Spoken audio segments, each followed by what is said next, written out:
Mistulang kinumpirma ni Senate President Pro Tempore Jingo Estrada ang umano'y tangkang pag-iba sa liderato ni Senator Chis Escudero sa mataas sa kapulungan ng Kongreso.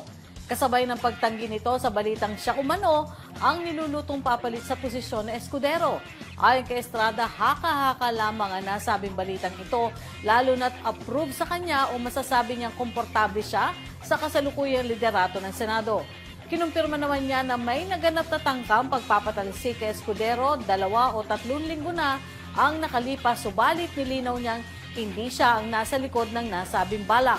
Tiniyak naman ni Estrada na majority ng mga senator ang very supportive umano kay Escudero, kaya tiwala siya na imposibleng maulit muli ang nangyaring bigla ang pagpapalit liderato noong panahon ni former Senate President Migs Zubiri. Nagugulat ako dito sa mga kumakalat ng mga usap-usapan na papalitan na raw yung ating Senate President. Wala po katotohanan niya. Hindi ko alam kung saan nagaling. Nagulat lang ako kanina umaga. Sinabihan ako ni Fritzy na may mga ganitong usap-usapan. I think the majority of senators are very supportive of Senate President Chis Escudero.